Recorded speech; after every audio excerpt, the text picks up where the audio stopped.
ಸ್ನೇಹಿತರೆ ನಮಸ್ಕಾರ.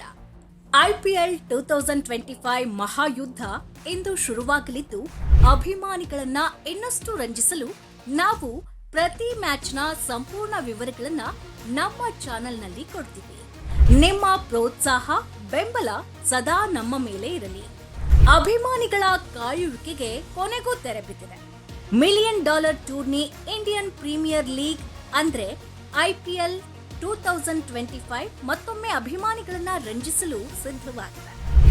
IPL 2025 season March 22ರ ಶನಿವಾರ ಅಂದ್ರೆ ಇಂದು ಕೋಲ್ಕತ್ತಾದ ಐತಿಹಾಸಿಕ ಈಡನ್ ಗಾರ್ಡನ್ಸ್ ಕ್ರೀಡಾಂಗಣದಲ್ಲಿ ಪ್ರಾರಂಭವಾಗ್ತಾ ಇದೆ. 18ನೇ ಸೀಸನ್ನ ಲೀಗ್ನ ಮೊದಲ ಪಂದ್ಯದ ಹಾಲಿ ಚಾಂಪಿಯನ್ಸ್ ಕೋಲ್ಕತ್ತಾ ನೈಟ್ ರೈಡರ್ಸ್ ಮತ್ತು ರಾಯಲ್ ಚಾಲೆಂಜರ್ಸ್ ಬೆಂಗಳೂರು ನಡುವೆ ಈ ಪಂದ್ಯ ನಡೆಯಲಿದೆ. ಉಭಯ ತಂಡಗಳಿಗೆ ಇದು ಮೊದಲ ಪಂದ್ಯವಾಗಿರುವ ಕಾರಣ ಎರಡೂ ತಂಡಗಳು ಗೆಲುವಿನೊಂದಿಗೆ ಟೂರ್ನಿಯನ್ನ ಆರಂಭಿಸಲು ಎದುರು ನೋಡುತ್ತಿವೆ. ಹೀಗಾಗಿ ಬಲಿಷ್ಠ ಪಡೆಯನ್ನೇ ಕಟ್ಟಿಕೊಂಡು ಕಣಕ್ಕಿಳಿಯುತ್ತಿರುವ ಈ ಎರಡೂ ತಂಡಗಳ ಪ್ಲೇಯಿಂಗ್ 11 ಹೇಗಿರಲಿದೆ ಎಂಬುದನ್ನ ನೋಡೋದಾದ್ರೆ RCB ತಂಡದಲ್ಲಿ ಯಾರಿಗೆ ಸ್ಥಾನ ಸಿಗಬಹುದು? RCB ಬ್ಯಾಟಿಂಗ್ ಬಗ್ಗೆ ಹೇಳೋದಾದ್ರೆ ವಿರಾಟ್ ಕೊಹ್ಲಿ ಹಾಗೂ ಫಿಲ್ ಸಾಲ್ಟ್ ಇನ್ನಿಂಗ್ಸ್ ಆರಂಭಿಸಿದ್ರೆ ನಾಯಕ ರಜತ್ ಪಾಟಿದಾರ್ ಎಂದಿನಂತೆ 3ನೇ ಕ್ರಮಾಂಕದಲ್ಲಿ ಆಡಲಿದ್ದಾರೆ. 4ನೇ ಕ್ರಮಾಂಕದಲ್ಲಿ ಲಿಯಾಮ್ ಲಿವಿಂಗ್ ಸ್ಟೋನ್ ಬ್ಯಾಟ್ ಬೀಸಲಿದ್ದು 5ನೇ ಕ್ರಮಾಂಕದಲ್ಲಿ ಬರುವ ಜಿತೇಶ್ ಶರ್ಮಾ ವಿಕೆಟ್ ಕೀಪರ್ ಹಾಗೂ ಫಿನಿಶರ್ ಪಾತ್ರವನ್ನ ನಿರ್ವಹಿಸಲಿದ್ದಾರೆ.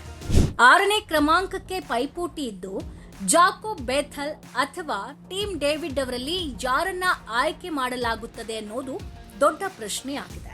ಇನ್ನು ಸ್ಪಿನ್ ವಿಭಾಗದಲ್ಲಿ ಸ್ವಲ್ಪ ಬಲಹೀನವಾಗಿ ಕಾಣ್ತಾ ಇರುವ RCB ಸ್ಪಿನ್ ಆಲ್ರೌಂಡರ್ ಆಗಿ ಕೃಣಾಲ್ ಪಾಂಡ್ಯ ಅವರನ್ನ ಆಡಿಸೋದು ಖಚಿತ. ಅವರೊಂದಿಗೆ ಸುಯಾಶ್ ಶರ್ಮಾ ಅಥವಾ ಸ್ವಪ್ನಿಲ್ ಸಿಂಗ್ ಇರಲಿದ್ದಾರೆ. ಬೌಲಿಂಗ್ ವಿಭಾಗವನ್ನ ಭುವನೇಶ್ವರ್ ಕುಮಾರ್, ಆಸ್ಟ್ರೇಲಿಯಾದ ಅನುಭವಿ ಜೋಶ್ ಹ್ಯಾಜಲ್ವುಡ್ ಹಾಗೂ ಯಶ್ ದಯಾಳ್ ಮುನ್ನಡೆಸೋದು ಖಚಿತ. ರಸಿಕ್ ಸಲಾಮ್ದಾರ್ ಇಂಪ್ಯಾಕ್ಟ್ ಪ್ಲೇಯರ್ ಆಗಿ ಕಾಣಿಸಿಕೊಳ್ಳಬಹುದಾಗಿದೆ.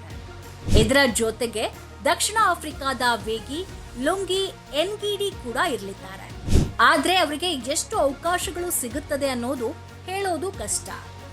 RCBಯ ಸಂಭಾವ್ಯ playing 11: Phil Salt, Virat Kohli, Rajat Patidar, Liam living stone, Jitesh Sharma, Jacob ಬೇಥೆಲ್, team David, Krunal Pandya, Bhuvneshwar Kumar, ಜೋಶ್ ಹ್ಯಾಜಲ್ವುಡ್, ಯಶ್ ದಯಾಳ್, ಸುಯಾಶ್ ಶರ್ಮಾ, ಸ್ವಪ್ನಿಲ್ ಸಿಂಗ್, ರಸಿಲ್ ಸಲಾಮ್ದಾರ್ ಇಂಪ್ಯಾಕ್ಟ್ ಪ್ಲೇಯರ್.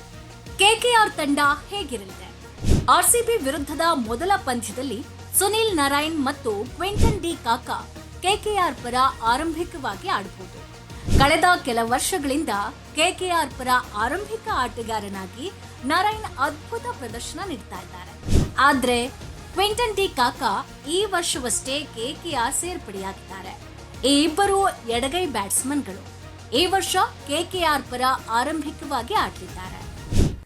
ನಾಯಕ ಅಜಿಂಕ್ಯ ರಹಾನೆ 3ನೇ ಕ್ರಮಾಂಕದಲ್ಲಿ ಆಡಬಹುದು. ವೆಂಕಟೇಶ್ ಅಯ್ಯರ್ 4ನೇ ಕ್ರಮಾಂಕದಲ್ಲಿ ಆಡಲಿದ್ದು ಕೆಳ ಮಧ್ಯಮ ಕ್ರಮಾಂಕದಲ್ಲಿ ಅಂಗಕ್ರಿಶ್ ರಘುವಂಶಿ, ರಿಂಕು ಸಿಂಗ್, ಆಂಡ್ರೆ ರಸೆಲ್ ಮತ್ತು ರಮಣ್ದೀಪ್ ಸಿಂಗ್ ಬ್ಯಾಟ್ ಬೀಸಲಿದ್ದಾರೆ. ಸ್ಪಿನ್ ವಿಭಾಗದಲ್ಲಿ ಸುನಿಲ್ ನರೈನ್ ಮತ್ತು ವರುಣ್ ಚಕ್ರವರ್ತಿ ಆಡೋದು ಖಚಿತ. ವೇಗದ ಬೌಲರ್ಗಳಾಗಿ ಸ್ಪೆನ್ಸರ್ ಜಾನ್ಸನ್, ವೈಭವ್ ಅರೋರಾ, ಹರ್ಷಿತ್ ರಾಣಾಗೆ ಅವಕಾಶ ಸಿಗುವ ನಿರೀಕ್ಷೆ ಇದೆ.